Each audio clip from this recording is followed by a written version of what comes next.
Hi guys, welcome to my channel again. And for today's video is ituturo ko naman kung paano gamitin ang Turbo C++. So sa nauna nating video ay ang ginawa natin is mag-download ng Turbo C++, no, sa Windows 10. So ngayon naman ituturo ko kung paano siya gamitin.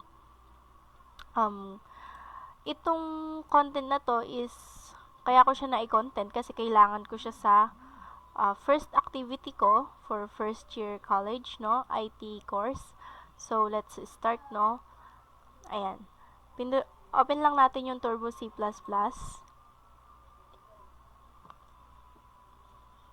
And then ayan, yan yung lalabas. Yan yung dinownload natin nung nakaraan, di ba?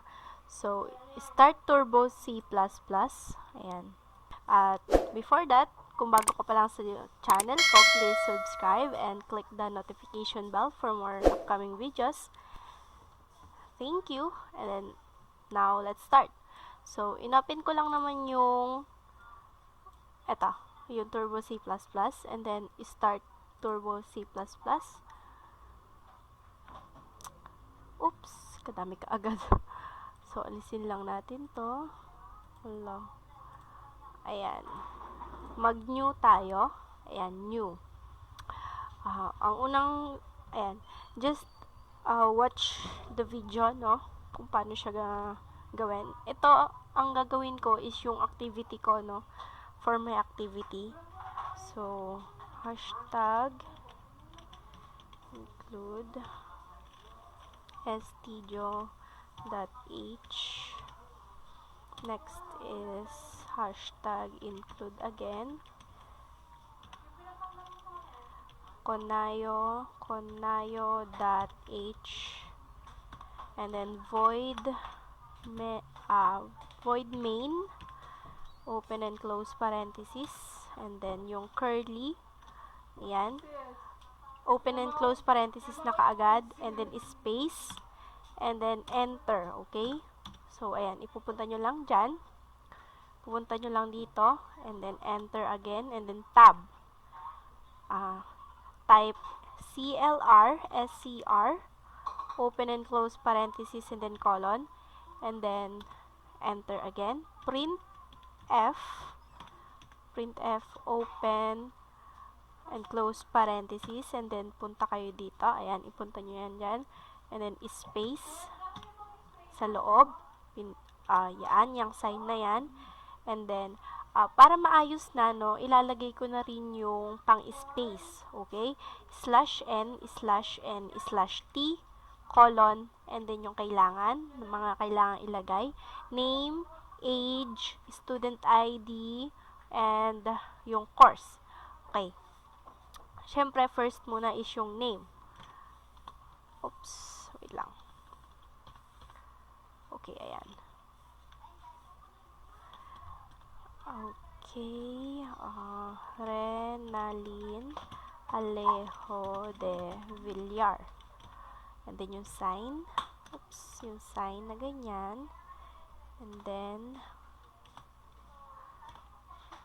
then yan, colon ang ilalagay. Enter. Getch. Lagay nyo getch. Getch for closing. Close and open parenthesis, and then colon. And then, check natin, no, kung merong errors. Alt F9 lang yan. So, ayan, makikita nyo, no errors, 0. Press tab. Then, lagay natin din Then, enter.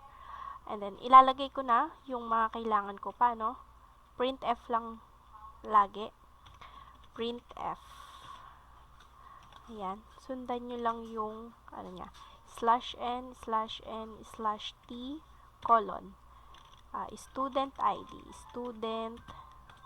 Student ID. Ayan, tatakpan ko yan mamaya. Tatakpan ko yan kasi hindi yan pwede i-share sa iba. --1. Then, sign. Okay, yan. And then, colon. Another one is print F, open parenthesis, /n/t, colon, then age. Ayan. 18. And then, okay, ayan, colon. Again, last, yung course na lang, no? Printf, open parenthesis, okay. Okay, /n, /t, colon, then, Bachelor of Science in Information Technology,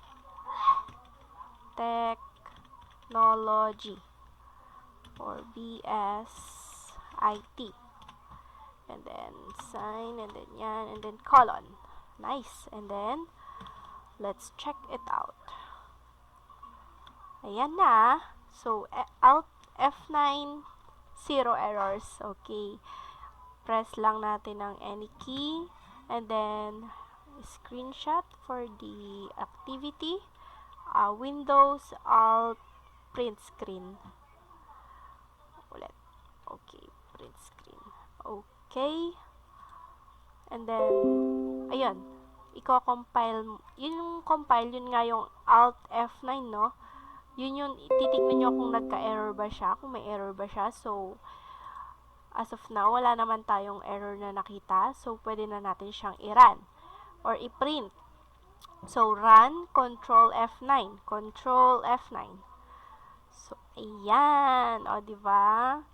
So, now, screenshot lang din natin. Windows Alt Print Screen. So, ayan na siya. And then, next naman, pindutin lang natin yung space bar. And then, isi-save na natin siya. Save as, ano bang file? No name, no. Ano na lang, activity. Activity. Tama ba? Activity. Activity. .cpp. Okay? Okay. Save file as, okay. Bin, okay. Okay.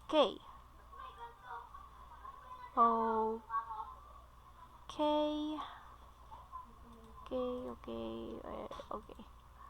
Ayan, okay natin to. Oh my goodness.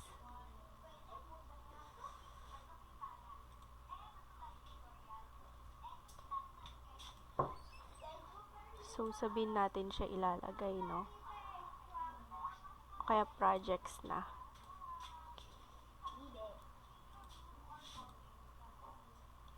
No.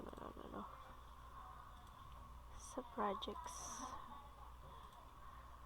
So, dito is, oops, slash. Yan. Activity.cpp. Okay. Ayan na siya. Linking. Okay, done. Okay, guys. Exit na natin siya. Quit. And then, check natin sa files. Okay, local disk, turbo C3, bin, or, okay, projects, wala siya din eh. So, projects, ayun siya, yung activity na i-save na siya, no? Ayan. Kung i-open nyo lang naman yan, ayan. Okay, ayan siya. Wait lang. Ayan, o, diba? Pwede na siyang, okay na. Yun lang. Thank you. Thank you for watching. Please subscribe and like this video.